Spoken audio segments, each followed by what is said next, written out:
¿cómo están? Bienvenidos a Terapia de Noticias. Nos gusta decir otro lunes más en el planeta Tierra. Zoom, la Argentina. Quiero contarles una historia que ustedes ya conocen, la voy a pasar rápido. Era abril del año pasado, 2018, el gobierno venía con su plan gradualista y algo sale mal. Ese plan tiene que ser desechado, empiezan las corridas cambiarias y lo que se devalúa ahí son dos cosas. Primero la moneda y después la sensación de autoridad del gobierno frente a su electorado y a su no electorado, es decir, frente a la población.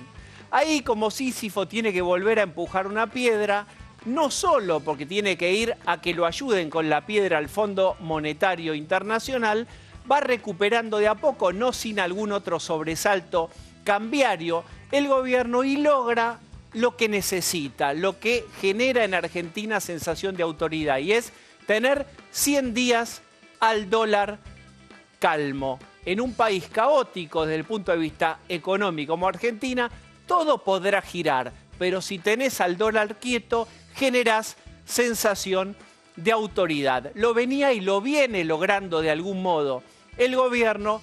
Recordemos siempre que hay una relación directa entre el dólar y la góndola, es decir, cuando a vos te dicen que el dólar en realidad es para el mundo financiero y no tiene nada que ver con vos, en realidad vos tenés que recordar que la latita de arvejas o de atún o de lo que quieras y todos los elementos que están ahí en ese supermercado, todos tienen en un más o en un menos un componente tomado del precio del dólar, ni hablar los combustibles. Somos dólar dependientes y lo sabemos. Por eso, manteniendo al dólar, bueno, pues bien, el gobierno recuperaba esto, sensación de autoridad. Tenía autoridad para volver a poder pedir el voto. Todo venía bien en la República Argentina.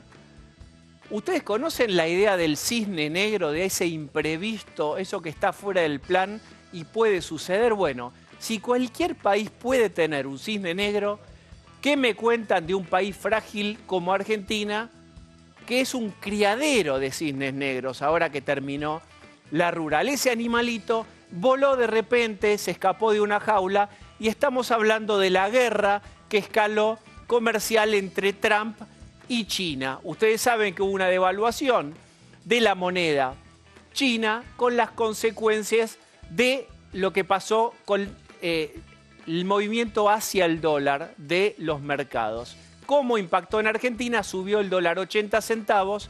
Vamos a charlar hoy de este TEC, de la geopolítica. Básicamente está Jorge Castro con nosotros, nos va a ayudar a entender mejor este tablero y cuál es la posición de Argentina allí. Ya sabemos que es frágil. Y vamos a tratar también de conocer, con los datos económicos que nos va a dar Francisco Jueguen, cuánta pólvora tiene el gobierno disponible para enfrentar este sacudón producto de esta guerra comercial. Paso a presentar el propio Francisco Jueguen. ¿Cómo estás? ¿Qué tal, Diego? Buenas noches. Está Daniel Santa Cruz. ¿Cómo estás, Diego? Laurita Serra. ¿Cómo va eso? Qué gusto de verte. Pero igualmente. Laura Serra nos va a contar dónde va a cerrar cada uno de los candidatos y qué va a decir. En un ratito vamos a hablar de eso. Está también el querido José Eduardo Abadi en la segunda parte del programa. Vamos a charlar con él, vamos a recostar juntos a esa paciente llamada la Argentina que está con este trastorno de ansiedad, está a poquitos días de votar en las PASO. Eso será en un rato. Y está ahora con nosotros, un honor, el doctor Castro, analista internacional. ¿Cómo estás? Muy bien, gracias. Gracias por invitarme. Bien, veamos un informe y charlamos con vos. Dale.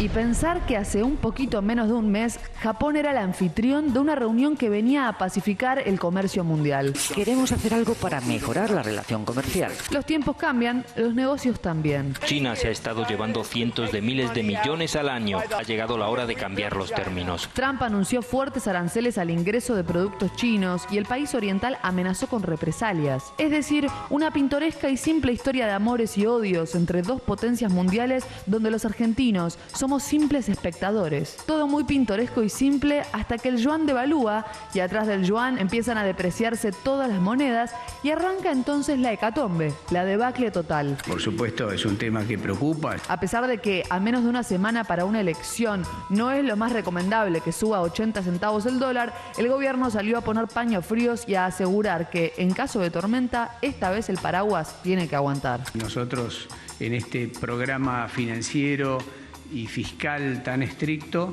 estamos en condiciones muy pero muy importantes y sólidas para soportar este tipo de situaciones. ¿El gobierno está efectivamente preparado para aguantar una posible corrida cambiaria?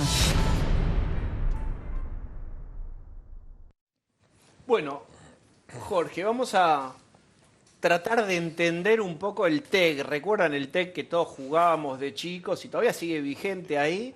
Como ese tablero, ¿qué está pasando y dónde quedamos? Bueno, lo que ha sucedido desde el viernes pasado al día de hoy es que el renminbi, la moneda china, se ha devaluado 1.4%. El día viernes el renminbi ascendía a 6,88 renminbi por dólar. El día lunes, a primera hora, llegó a 7 renminbis por dólar, 1.4% de devaluación. Luego cayó. En este momento, nuevamente, el nivel del renminbi con respecto al dólar es el mismo que tenía el día viernes. Hay que agregar que este nivel de relación entre el renminbi, el yuan y el dólar estadounidense es el mismo que se mantiene desde hace 6 años. Con esta aclaración... Pero entonces, perdón, a ver si entendimos. ¿Se devaluó fuertemente el yuan con respecto al dólar? Es la idea de que ocurrió una fuerte devaluación del yuan frente al dólar, es una manifestación típica de la creencia argentina de que hay una catástrofe a la vista. Ah, pero esto es divino. Miren qué linda la liebre sale por donde vos no pensabas. No hay una catástrofe.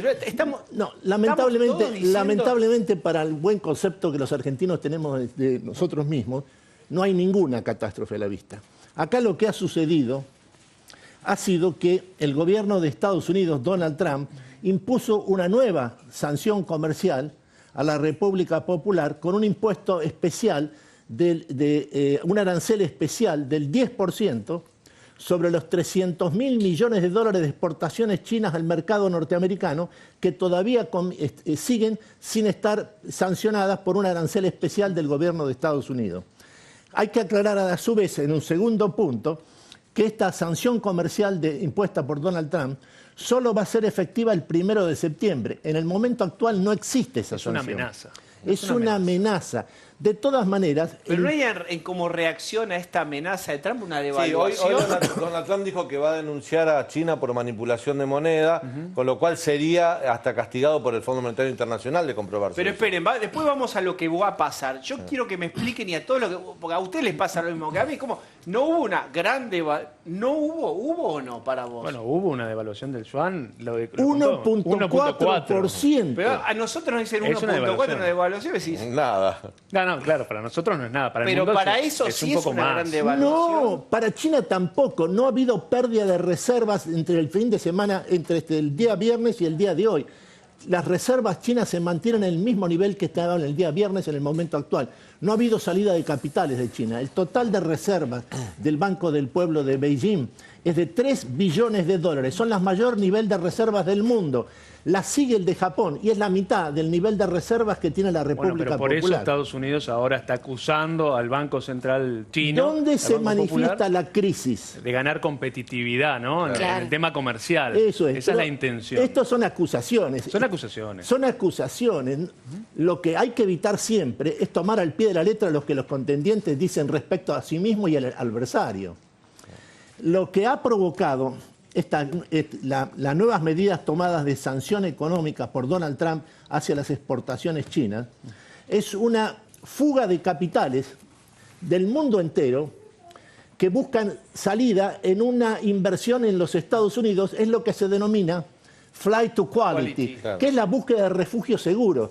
Cuando hay una crisis financiera en cualquier parte del mundo, el resultado es que aumenta el flujo de capitales hacia los Estados Unidos. El resultado de esto de este aumento del flujo de capitales a los Estados Unidos ante la sanción impuesta por Donald Trump a las exportaciones chinas que restaban, sin haber sido sancionadas hasta ahora, es una apreciación del valor del dólar.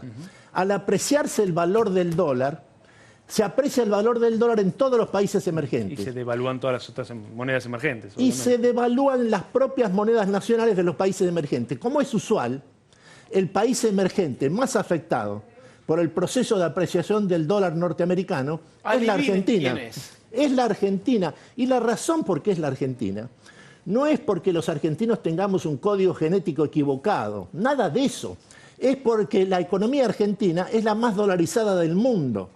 Siempre hay que tomar en cuenta, para ubicar al posicionamiento de la Argentina en el sistema mundial, el hecho de que el total de los activos monetarios y financieros en dólares estadounidenses que tiene la Argentina en el momento actual se puede estimar en 350.000 millones de dólares.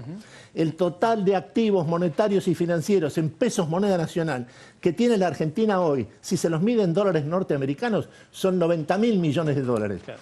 La moneda nacional, el peso moneda nacional de la Argentina es una moneda puramente transaccional. La verdadera moneda de los argentinos, con la que invierten y ahorran, es el dólar norteamericano. Y eso porque hay inflación en la Argentina. Obviamente, entonces uno no confía en el peso como forma de ahorro, sino que confía en el dólar.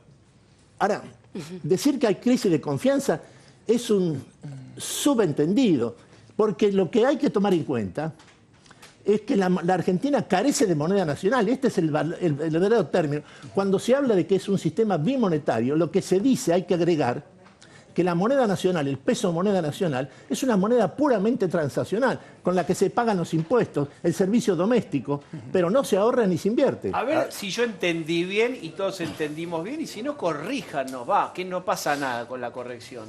No es que China devaluó, sino que Trump amenazó, hubo un flight to quality de los mercados, esto apreció el valor del dólar y naturalmente se devaluó el resto de las monedas. La moneda de los países emergentes. Pero el yuan no. No es lo que dice. El yuan se devaluó, así llamada devaluación, es frente al dólar norteamericano 1.4% entre el viernes y hoy.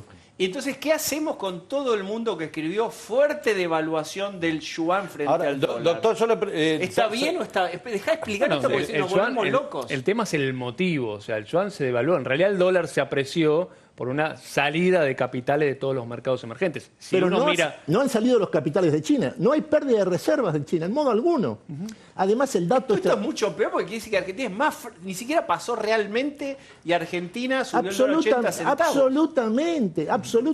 La Argentina, la devaluación que ha tenido el peso moneda nacional, el aumento del valor del dólar que ha tenido el dólar en la Argentina, se debe fundamentalmente a la apreciación del dólar norteamericano debido al ingreso masivo de capitales que ha provocado la crisis financiera internacional derivada de las sanciones impuestas por Donald Trump a las exportaciones chinas del mercado estadounidense. Bien, yo quiero pasar... ¿Vos tenés algo? No, esto que está contando el doctor Castro sorprende porque hoy las empresas americanas se perdieron de capitalización 760.000 millones de dólares producto de este enfrentamiento con China y de esta movida de China. Por eso la acusación de Trump al gobierno de China de manipulación de moneda.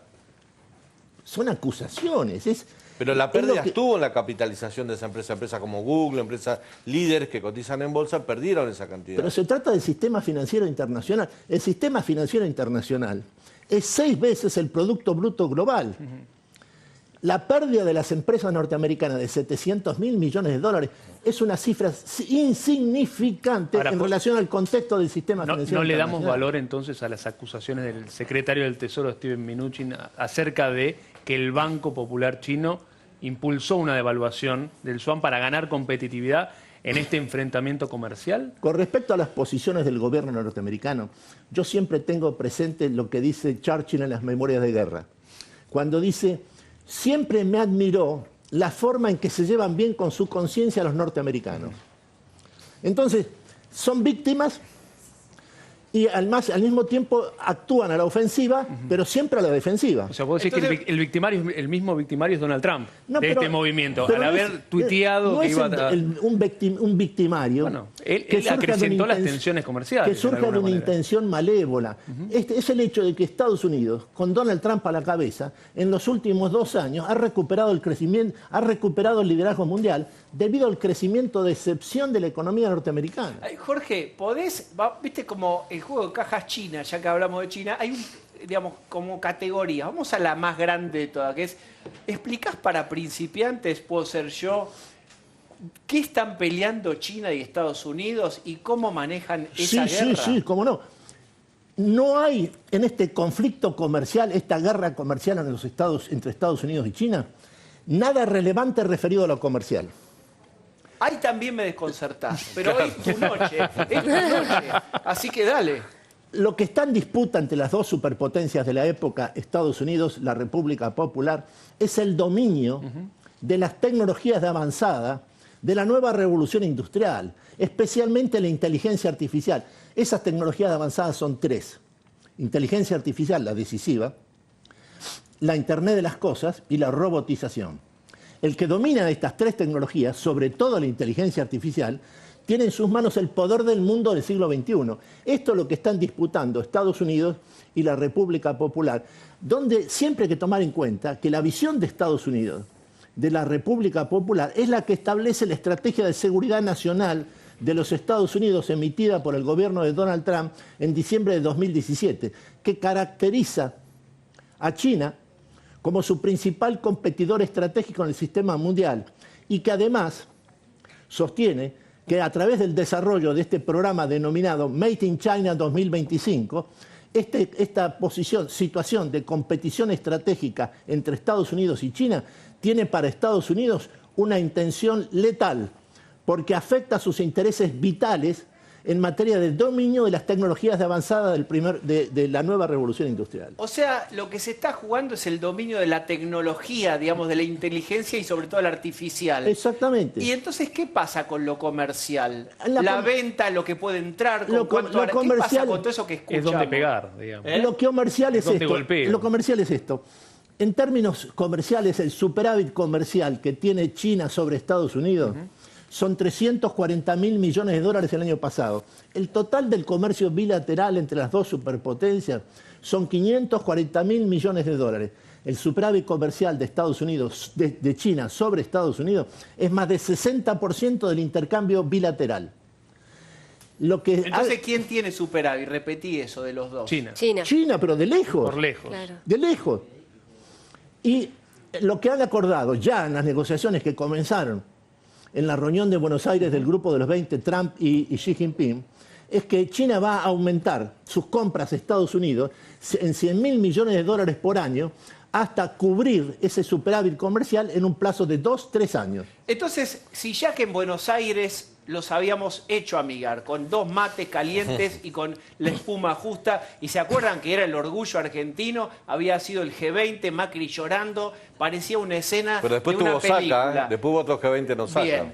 ¿Qué pasó que ese equilibrio se desestabilizó? Esta es una relación entre superpotencias. Esta no es una relación de noviazgo la que existe entre Estados Unidos y China y que cambia según el estado de ánimo de una parte o de la otra. Acá lo que están disputando es el poder mundial. Y frente a las dos superpotencias no hay terceros países. Está Estados Unidos y está China, y luego no hay terceros países. Y la proyección es que China aparte iba a superar a y Estados China Unidos. lo asombroso es que en el terreno de la inteligencia artificial, China está disputando la primacía con los Estados Unidos. Lo imposible está ocurriendo. Y lo imposible o lo posible es los 80 centavos del dólar. No, vamos de lo... Explícame qué te dicen en economía, no digas nombre, decí el pecado, no el pecador de esta suba de hoy. Bueno, no, silencio estampa en economía, no quisieron hablar obviamente de la situación. En el gobierno hay, por un lado, preocupación por lo que fue el día de hoy, justamente a una semana de las primarias obligatorias en la Argentina, pero sienten que tienen, digamos, la pólvora necesaria para contrarrestar el efecto de los movimientos del dólar. El dólar, como bien vos decías, cerró 46.68, 80 centavos arriba. La tasa hoy del ELIC subió un poquito, 61%. El Merval cayó 1 y pico %. Y el riesgo país, 904, también suba. O sea, cayeron los bonos y los ADR en Estados Unidos, los bonos argentinos. Yo ahora le voy a preguntar a Santa Cruz, que habló con economistas importantes ahí en la 1110, pero escuchen a Ibarra, lo que dijo es verdad, casi el gobierno del equipo económico no, pero Ibarra sí, a ver.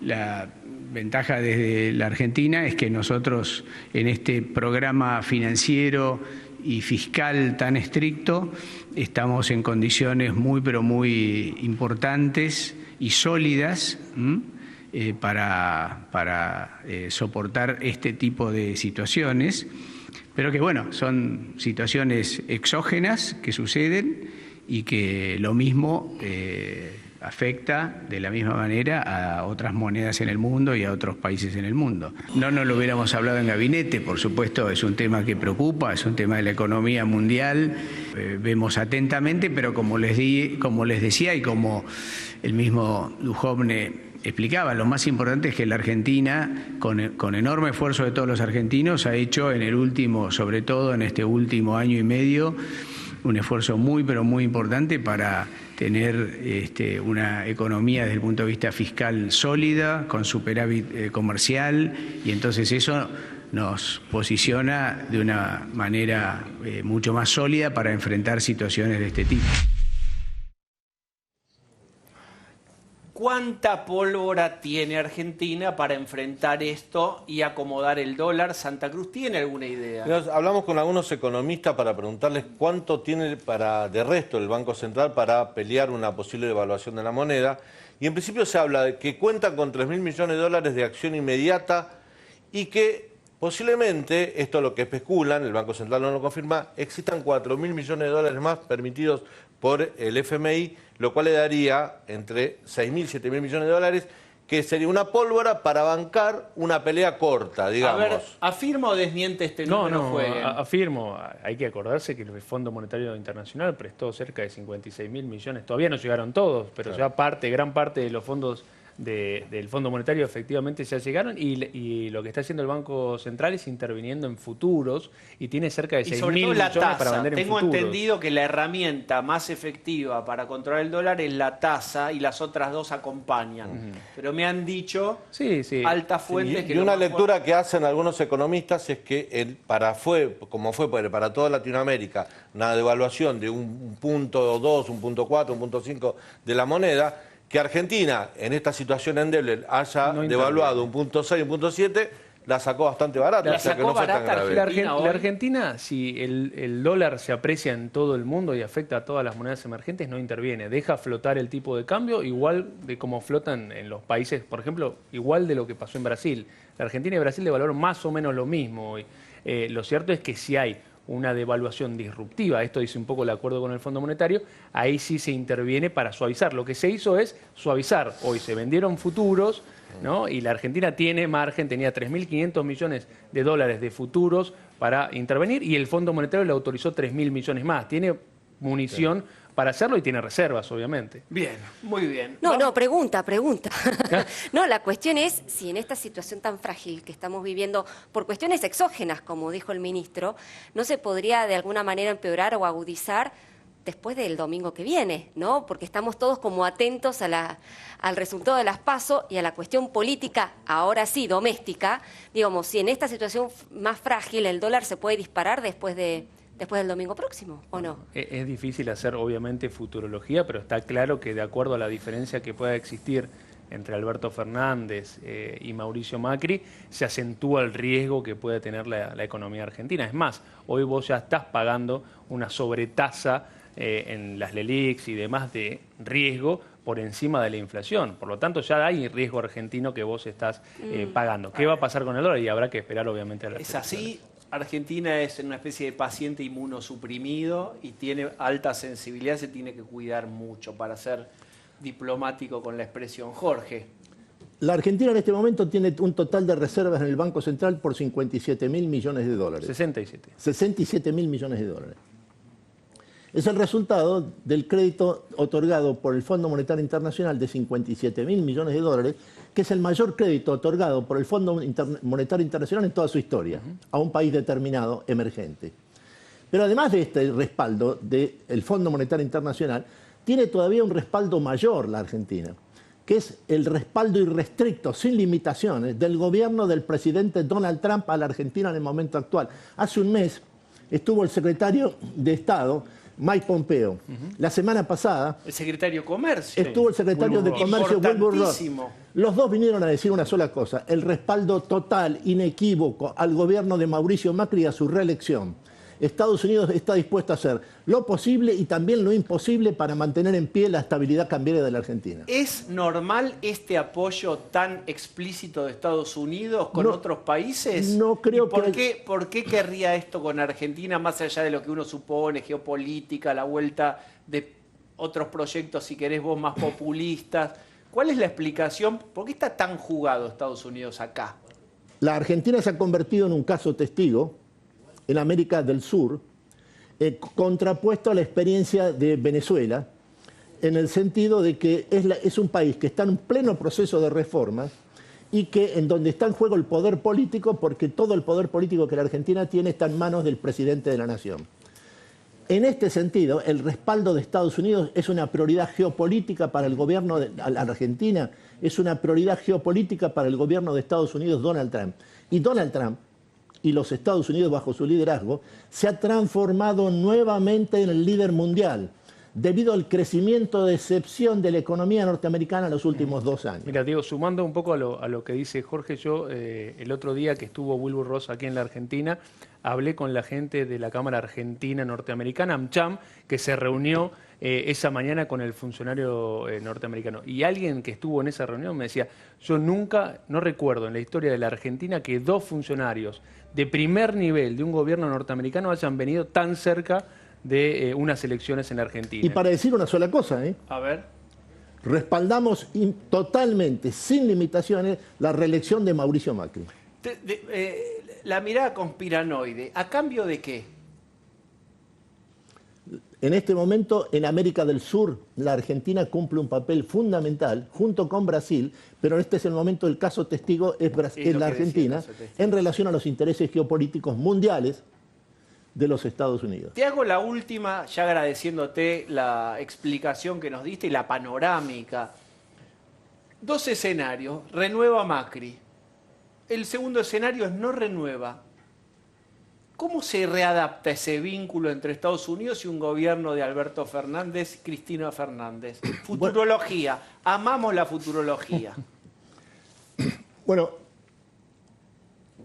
hay que sumarle al respaldo pleno del gobierno de Donald Trump a Mauricio Macri y a la Argentina en el momento actual, hay que sumarle la posición de Brasil, presidente Jair Bolsonaro, que estuvo en la Argentina acompañado por casi la totalidad de su gabinete en una visita de Estado que duró menos de 24 horas con un solo objetivo, que era decir, respaldo pleno a la reelección de Mauricio Macri y señalar que para Brasil es un atentado a sus intereses vitales de seguridad nacional la posibilidad de un triunfo de la candidatura de la expresidenta Cristina Kirchner. Esto lo dijo acá en Buenos Aires el presidente Jair Bolsonaro, de modo que los 2 países fundamentales de la inserción de la Argentina en el mundo, Estados Unidos y Brasil, tienen una posición inequívoca de respaldo a la Argentina en materia de estabilidad cambiaria y también a la reelección de la figura presidencial de Mauricio Macri. Jorge, gracias. Déjame contarles una cosa. ¿Sabés vos, usted, Santa Cruz, sabe lo que es un podcast? Sí. ¿Qué es un podcast? Explíquelo. Un podcast es una noticia relatada de manera abreviada, en formato oral, digamos, y puede contener imágenes también. Dura 20 minutos o media hora, Sí. asumo. ¿Querés agregar algo que es un podcast? Radio on demand, uno Bien, podría exactamente. decir, ¿no? Laurita, ¿sabe lo que es un podcast? En mi vida escuché un podcast. Es una cosa- te traté de hacer un lifting en vivo y no te pude, Por favor, subir. no me pidas Bueno, esas escuchen una cosas. cosa. Hay unos podcasts de La Nación que están espectaculares. Ya hay 1 millón de descargas. Vos vas en el auto o estás en tu computadora y por ahí no tenés tiempo de leer una noticia, o vas en el auto y no podés hacerlo. ¿Y qué haces? Le das play a un podcast. Hay un montón para elegir. Hay autores buenísimos, periodistas del diario. o temáticas. Te recomiendo hoy una banda presidencial, que es un recorrido por 200 años de periodistas argentinos. Bajate en iTunes, está en Google Podcast. Si no, en la página de La Nación, buscá, googlealo ahí, facilísimo. Google Podcast de La Nación. Todo lo que tenés, Spotify también. Tanda, y estamos con José Eduardo Abadi. Van a traer un diván con rueditas y vamos a recostar un ratito a la República Argentina.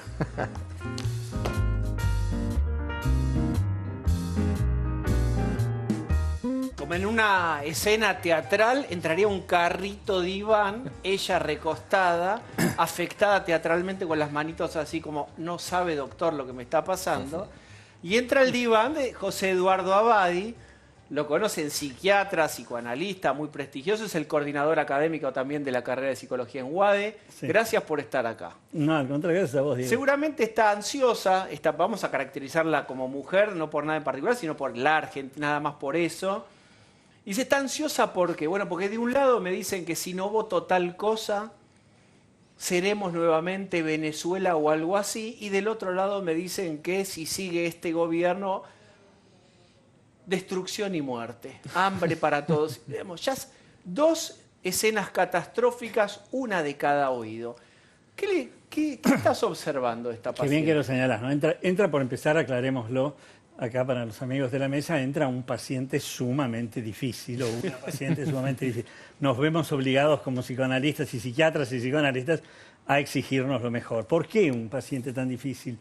Por esa compulsión repetitiva que tiene esta paciente a situaciones en las cuales parece combinarse para no lograr el resultado que busca, para repetir situaciones traumáticas, para enfrentarse unos a los otros, para caer rápidamente a veces en esa forma polar actual de sociedad en la cual aparecen buenos y malos, blanco, negro. Y cuando el clima resiste a la posibilidad de integración, cuando la competitividad se transforma en hostilidad, cuando la desconfianza se transforma casi en una tensión persecutoria, estamos con una situación que tenemos que ser cautelosos y serios frente a ese problema. Acá llega esta paciente que vos me decís y nos comenta, doctor, usted sabe o vos sabés, estamos frente a elecciones presidenciales. Sí, bueno, unas elecciones presidenciales en las cuales lo que uno siente es que hay como dos grupos que parecen estar plenamente convencidos de lo que van a votar y de dónde están ubicados, ¿no? Donde no queda mucho lugar para la pregunta y para la duda. Cosa en cierto sentido a veces cómoda, a veces peligrosa, ¿no? Preguntar siempre es útil, la duda inteligente siempre ayuda. Y hay un enorme sector que algunos llaman como dubitativos, indecisos, maleables, que tiene un cierto escepticismo. Y digo cierto para ser políticamente correcto, bastante escepticismo. Y un escepticismo que tiene que ver con la decepción, con la desilusión, con un cierto desgano. ¿Y qué provoca ese escepticismo? Pesimismo, para cualquiera de los lados. Y el pesimismo sabemos que es una carta peligrosa, es una carta contraproducente, tan contraproducente como el optimismo ingenuo o la ilusión. ¿Cómo nos vendría bien en cambio el optimismo lúcido, ¿no? Entonces, el pesimismo conduce a la depresión y la depresión nos hace sentirnos frágiles, débiles y en peligro. El peligro que nos sentimos aumenta y potencia esos imaginarios catastróficos que vos muy bien describiste al principio de la pregunta, ¿no? Si gana uno es un desastre, si gana el otro es un desastre, de acuerdo naturalmente a la versión de cada uno. Se debate en quién confiamos, quién tiene nivel de credibilidad. ¿Es verdad que es otro y no lo mismo? Si es otro y no lo mismo, ¿para qué pone a los otros que estuvieron ya antes? Y si no es otro, y ahí empezamos entonces a una especie de duda, de ansiedad, de no poder creer ni saber dónde estamos parados, perdemos referencias y aparecen preguntas que empiezan a tomar fuerza, ¿no? Que son la cantidad de contradicciones que vemos. Parece como una Argentina adolescente, ¿no? O con estas cuestiones de que soy o no soy, quién soy, a dónde voy, ¿no? Como a mí me preocupa mucho la versión de la Argentina adolescente cuando la escucho bastante. La escucho, vos Tiene, también la cumplió ves. 200 y pico, ya Por eso. también podría a mí, poner. a mí no me gusta tanto la versión evolutiva, la evolución madurativa cronológica. Prefiero más que Argentina tan profundamente conflictuada que a veces parece encerrada en algunas patologías de las que no puede salir. Yo quiero mostrarles, y vamos a compartir con nuestro invitado, algunas palabras, algunos discursos de las últimas horas. Mandá el de Alberto o el de Mauricio, dale. Sabemos que todo lo que hemos hecho nos tiene que llenar de esperanza, de energía, de fuerza para la segunda etapa. Porque también sabemos que los cambios de raíz, los cambios de verdad, no se hacen de un día para el otro y cuestan. Y en el camino de hacer esos cambios vienen las dudas, hay angustia, sobre todo desde abril del año pasado, muchas dificultades para muchos argentinos y lo sabemos, pero todo lo que hemos hecho no es en vano. Estamos creando bases donde sobrecaminar, donde crecer, donde desarrollarse, sin incoherencias, sin mil caras. Tenemos una propuesta en la que creemos y en la que estamos jugados para sacar adelante este país. Hablemos de esta cuestión.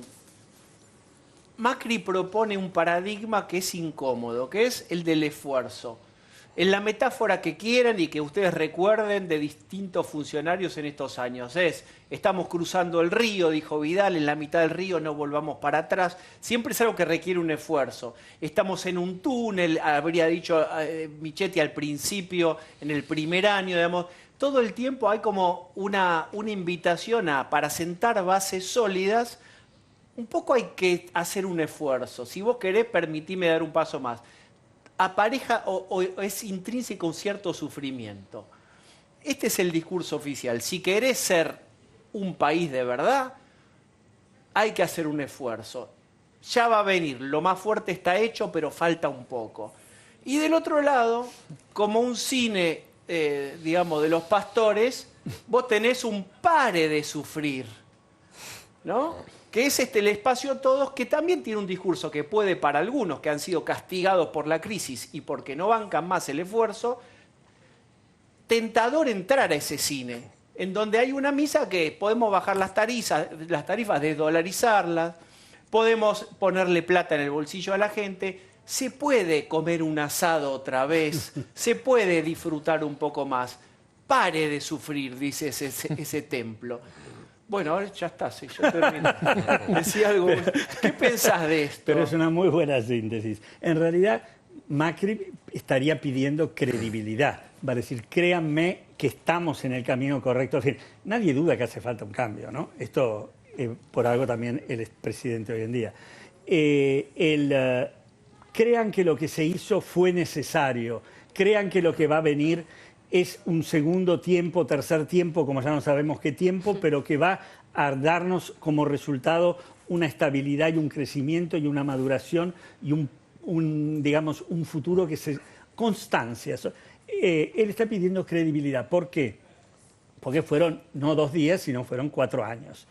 Y fueron 4 años en los cuales en este desarrollo hay mucho padecimiento, hay muchas carencias, hay mucha gente desilusionada, el de la desilusión enoja, algunos los hace sentir traicionados, y él está diciendo algo así como, no pensamos que iba a ser a lo mejor tan delicado, o no lo dije, o algo por el estilo, pero fue necesario. Y ahí va tu palabra, que es el esfuerzo. Por supuesto, si nosotros llegamos a pretender un cambio en tu vida individual, en la tuya, en la mía, sin esfuerzo, sin conciencia, sin esfuerzo, sin tenacidad, sin constancia, no sufrimiento, ojo, porque lo vas a emparentar con sacrificio y no me gusta, pero sí con la tenacidad que tiene que ver con la voluntad de llevar adelante un determinado proyecto. Pero para eso, ¿qué necesitamos? Estar cerca, además. Necesitamos tener comunidad. Yo puedo proyectarme y lanzarme si tengo lazos con vos que me permiten sentirme acompañado y otorgarle a mi proyecto también compartirlo con el tuyo. El esfuerzo es imprescindible. Y Macri apunta a otro punto más que vale la pena, que es la esperanza, que es donde la esperanza no veo inconveniente en que alguien apunte a la esperanza, si me da fundamentos. Lo que me preocupa es la otra palabra que vos usaste, que la adjudicás más a la otra vertiente, que es la tentación de la ilusión. El cine, dijiste. Y no el cine. No de modo ofensivo, lo que yo planteo es que hay yo creo que hubo una ventana de oportunidad, para muchos la sigue habiendo, de un montón de gente que dijo, apostamos a esta modalidad nueva, ajusten las tarifas, dale, ajustenla, bueno, va despacio. Claro, pero hay como y un momento dijo, bueno, pará, a ver, mostrame resultados. Claro. Yo cargué un rato la cruz, mostrame a dónde llegué. Esto es lo que le están diciendo al gobierno, ¿no? Y vos estás diciendo que el que dice, ¿vieron lo que les pasó? Déjenme que yo les... Vemos cómo volvemos al ayer, que es una manera, en realidad no lo ponen así, lo ponen en términos de no tenías ganas del asado, no querés... Ayer lo tenías, hoy no. Eso tiene que ver, yo creo, con algo de confianza que piden, de que aquel ayer estaba en el camino adecuado, que muchísima gente no lo considera así, y está pidiendo confianza en que lo que antes eran contradicciones, posiciones distintas, enojos, bueno, y lo que hemos visto también, si vos querés, a nivel de lo que es la corrupción, que es una cosa inimaginable, otra que cine, en tridimensión, ¿no? Eso, a pesar de eso, pueda recuperarse para ellos una confianza que lleve a que esos indecisos, ese grupo que está en el medio, diga, juego esa carta, diciendo no voy a volver. Y ahí uno se pregunta, ¿a qué hacen? ¿Vuelven al ayer? ¿Quieren el mañana? Ahí viene la confusión. Ahora, José, ¿no? hay un poco lo que decía Laura, un poco de esta sensación de infantilización o adolescencia en esto que vos explicabas, porque digo, yo que tengo hijas chicas, explicarle que hay que hacer un sacrificio para lograr algo, ¿no? Cuando ellas creen que lo que tiene que haber siempre es placer, digamos, y obtener siempre lo que tienen, ¿no? Y el que crece en algún momento se da cuenta que tiene que esforzarse para conseguir algo. Me parece que hay una entre estas dos Argentinas un poco más infantil y adolescente que piensa que el Estado le tiene que dar todo y otra que cree que tiene que esforzarse de manera privada para conseguir lo que tiene. También lo vivieron, Señores, vivieron esa etapa donde... Si no les molesta, tenemos que tener una tanda más. Y después seguimos con esto. Y quiero que Laura también nos cuente dónde cierra hace un adelantito, chiquitito. Bueno, Córdoba. En Córdoba. Los tres, los tres a Córdoba, mi provincia. Todo lo que se juega en Córdoba, la provincia de Laura. Ya Así venimos. es.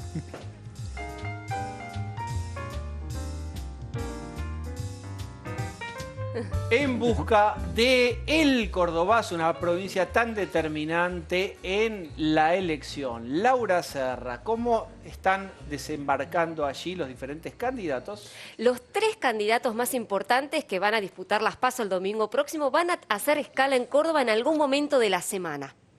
¿Por qué Córdoba? Y porque Córdoba es un electorado, digamos, que si bien es más bien macrista, hay algún voto blando que los demás contendientes van a tratar de pescar. Vamos a arrancar con Roberto Labaña. Roberto Labaña justamente mañana martes va a estar en Córdoba, no en la capital, sino en las ciudades de Río Cuarto y Villa María. El miércoles, el tour de Roberto Labaña va a recorrer las provincias de Corrientes y de Entre Ríos, para terminar el día jueves en San Martín, en la provincia de Buenos Aires, en el centro Migueletes. Así que este tour maratónico de los distintos candidatos, vamos a pasar ahora al presidente Mauricio Macri, que el martes mañana va a estar en Ferrocarril Oeste junto a Horacio Rodríguez Larreta. Vidal y Carrió, Exactamente, pero ¿cómo sabés, No estoy leyendo. ¿Viste? ¡Qué bárbaro! Bueno, el miércoles va a estar en Córdoba, el lugar donde ya... ¿Sabes cuántas veces visitó Córdoba ya? ¿Cuánto? 20 veces. Una provincia que lo quiere. Así es. Jueves. Y el jueves va a estar en Vicente López. Muy bien. Y por último, pero no menos importante... Cristina había presentado Cristina Cobos y vos. Mira, Toma la ese memoria. dato que te recordé, dale. Muy bien. Dale, Alberto Fernández el martes va a estar arrancando una caravana triunfal que va a salir desde Capital Federal rumbo a Rosario. en Rosario. Va a estar allí, sí, con la expresidenta, Cristina Fernández de Kirchner, cerrando el acto de campaña en la provincia, y después va a viajar a Córdoba. Lo que va a tratar de hacer Alberto Fernández allí es tratar de sacar más votos que en 2015 obtuvo Daniel Scioli, para tratar de recortar la diferencia que obtuvo Juntos por el Cambio, por entonces Cambiemos, y que le permitió la victoria de Mauricio Macri. Muy bien. Diego, Aprovechá la consulta aprovecha. gratis con un psiquiatra. Dale. Bueno, quería preguntarle un poco lo que tenía que ver con lo que Diego había dicho al comienzo y el tema del miedo, ¿no? Las dos campañas juegan particularmente con este sentimiento, más que con otros, para intentar captar votantes. ¿Por qué y cómo funciona el miedo como manera de pescar, ¿no? El miedo es un sentimiento básico del ser humano, ¿no es así? Hay miedo frente a peligros reales y ahí bienvenido el miedo, porque de este modo podemos decidir cómo enfrentarlo o cómo situarnos frente a él. Hay otros miedos que son frente a peligros imaginarios. Cuando son frente a peligros imaginarios, lo que tenemos que hacer es disolver esa fantasía persecutoria que implica ese peligro para no quedar capturados e inmovilizados, porque muchas veces lo que nos produce el miedo, por eso lo de la parálisis, es entender lo nuevo y lo desconocido como lo abismal y lo que hay que evitar de cualquier modo si queremos preservarnos. Y entonces sucede algo muy particular. La gente se queda en la zona de confort, en la zona cómoda, sufriente, creyendo que así está más segura. Porque después hay un sufrimiento mayor. El otro. Eso es una de las consecuencias peligrosas de quedar capturado en el miedo frente a peligros imaginarios. Frente a peligros reales hay que enfrentar. Los valientes no son los que no tienen miedo. Y además, permitime, y dentro de la paleta de colores, la oferta electoral ahora tracciona más por el miedo. Acá tengo un portafolio con colores emocionales. En este momento tracciona más el miedo porque es la oposición al otro que el amor incondicional a alguno de los dos líderes. Es así. Y apuestan mucho cada uno de los Ambos son tapones del regreso o la continuidad del otro. Bueno, por eso, porque apelan al miedo a que vuelvan, miedo a que continúen, porque tienen poco para ofrecer. Bueno, lo que vemos es la intensidad de estas emociones frente a una cierta precariedad de propuestas y de ideas, ¿no? Es decir, aparece más en términos... Unos dicen... apuestan al miedo que si votás vas a seguir tan mal como, si votás vas a estar peor porque voy a llevar a la... Es decir, se juega con los aspectos negativos que tienen que ver con el miedo frente a peligros imaginarios y reales, ¿no? Eso es una determinada manera de estar parados en el mundo. A ver, en 30 segundos, si podemos hacer una respuesta fácil a una pregunta compleja, como nos gusta en televisión, ¿qué es? El gobierno, decíamos la semana pasada, sale a proponer, no lo dice explícitamente, pero es algo así como, insultame, enojate conmigo, te voy a escuchar, yo agrego esto, voy a alojar tu angustia, como dicen los psicoanalistas, y después te voy a pedir que me votes. Pero voy a habilitar ese malestar que tenés y no lo voy a rechazar ni lo voy a invalidar. ¿Qué hay de eso? ¿Podrá ser útil? ¿Podrá servirle al gobierno? Bueno, reconocer que sus falencias... Tiene un aspecto útil que es aceptar la diversidad y el enojo del otro, inclusive entender que el otro puede estar en una posición crítica y si uno la ataja y ese atajarlo lleva implícito también lo voy a pensar y voy a ver que con eso que vos me estás diciendo a lo mejor puedo reformular alguna idea y cambiar, eso es útil. También si eso se convierte en una manera de decir... No solamente vos me decís y me criticás a mí, sino yo también ejerzo la autocrítica. A mí, un político, cualquier ser humano que esté en una determinada actividad, que tiene la posibilidad de hacer una autocrítica, me da una enorme tranquilidad. No autoflagelo, autocrítica, porque entonces me muestra que puede efectivamente cambiar y que hay alternativas. Muy bien. Gracias. Vamos a tener que dejar acá hoy. Está Carlos Pañi, está Odisea, no se la pierdan. Nos vemos mañana a las 9. Gracias.